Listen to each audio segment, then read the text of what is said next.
But the Grinch, who lived just north of Whoville, did not.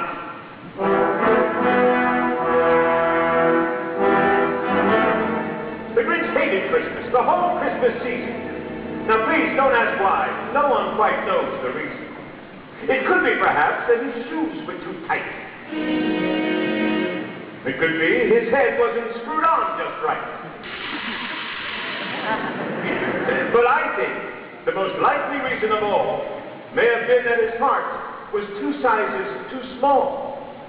But whatever the reason, his heart or his shoes, he stood there on Christmas Eve hating the Who, staring down from his cave with a sour, gritty frown at the warm lighted windows below in their town.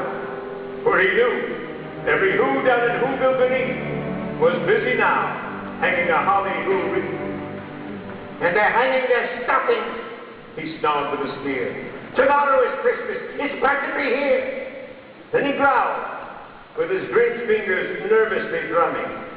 I must find some way to stop Christmas from coming.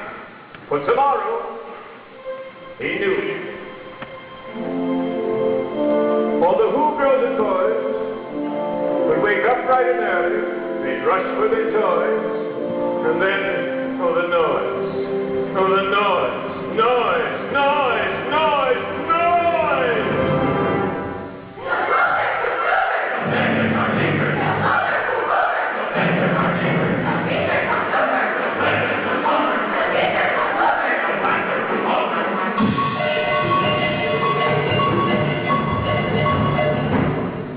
The play noisy games like the Corset, the roller skate land of the cross and croquet.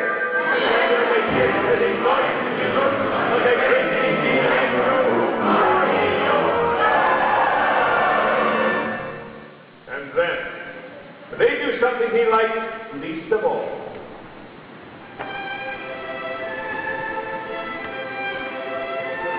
Every Who down in Whoville, the tall and the small, would stand close together, with Christmas bells ringing. They'd stand hand in hand, and the Who's would start singing.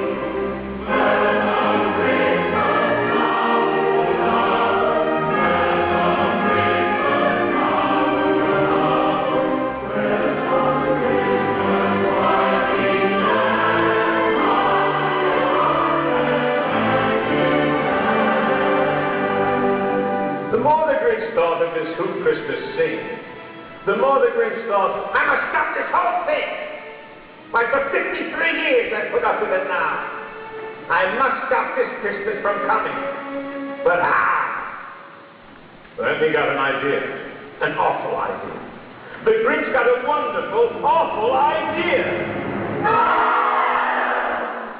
I know just what to do, the Grinch laughed in his throat. And he made a quick Santa Claus hat and a coat. And he chuckled and clucked, what a great tricky trick. With his coat and his hat, I look just like St. Nick. All I need is a reindeer. The Grinch looked around. But since reindeer are scarce, there were none to be found. Did that stop the old Grinch? No. The Grinch simply said, if I can't find a reindeer, I'll make one instead. So he took his dog Max, and he took some red thread, and he tied a big horn on the top of his head. And he loaded some bags and some empty old sacks on a ramshackle sleigh, and he whistled for Max. And the Grinch said, get up! And the sleigh started down at a heart-stopping pace till they went to the town.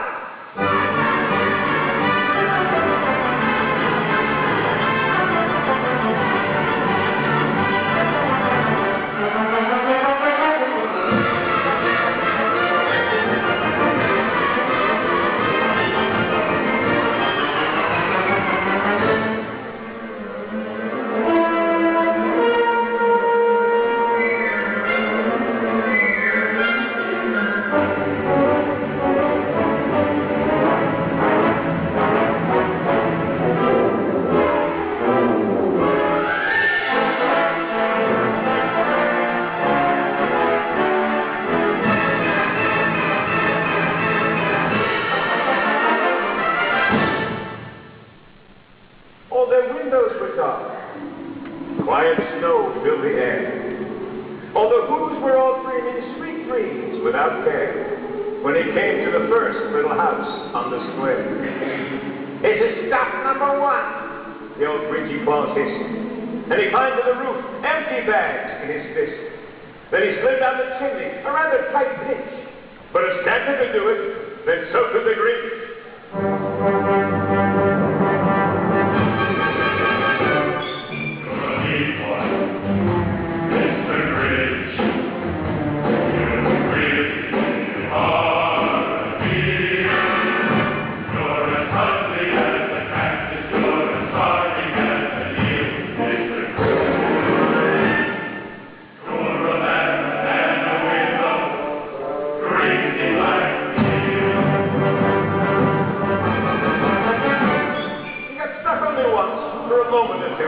Then he stuck his head out of the fireplace flue with the little who stockings all hung in a row. These stockings, he grinned, are the first thing to go.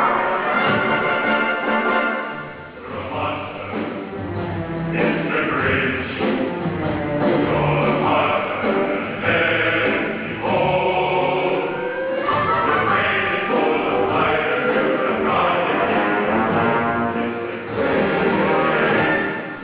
I wouldn't touch you with a 39.5-foot pole.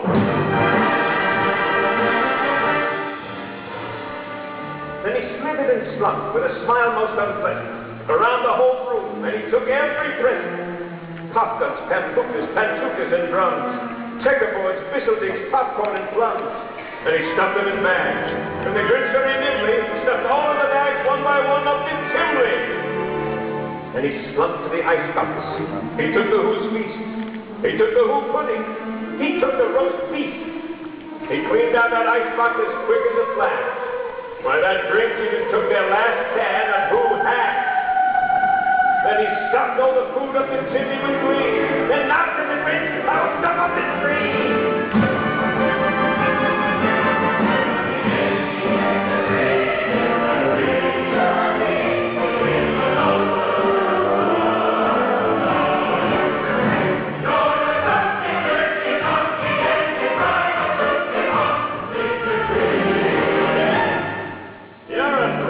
Sauerkraut and toadstool sandwich.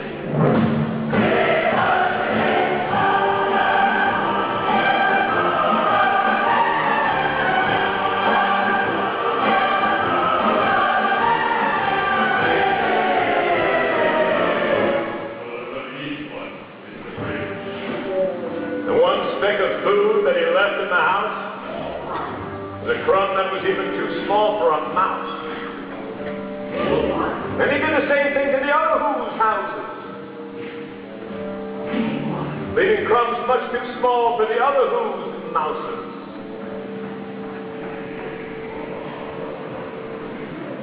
It was dawn.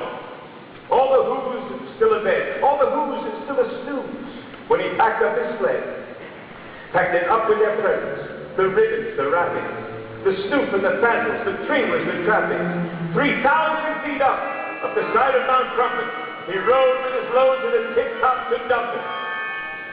Pooh-pooh to the who! He was graciously humming. They're finding out now that no Christmas is coming. They're just waking up. I know just what they'll do. Their mouths will hang open a minute or two.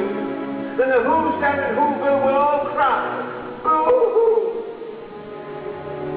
That's a noise, grinned the Grinch, that I simply must hear. So he paused, and the Grinch put his hand to his ear.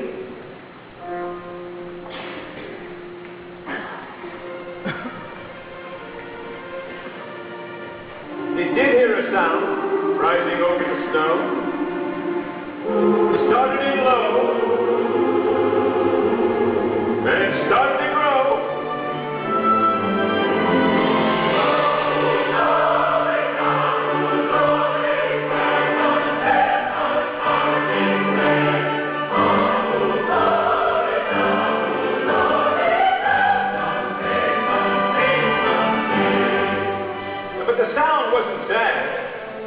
This sound sounded glad.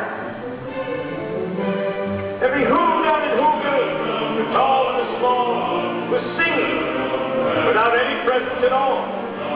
He had to stop Christmas from coming. It came. Somehow or other, it came just the same. And what happened then? Well, in Whoville, they say that the Grinch's small heart grew 3 sizes that day. And as the true meaning of Christmas came through, the Grinch found the strength of 10 Grinches plus 2. With a smile on his soul, he descended Mount Trumpet, cheerily blowing woo-hoo on his trumpet. He rode into Whoville. He brought back their toys. He brought back their flute to the Who girls and boys. He brought back their snoop and their fingers and tassels. He brought back their pantufas and their jackals and wazzles. He brought back everything, food for the feast. And he himself, the Grinch, carved the roast beef.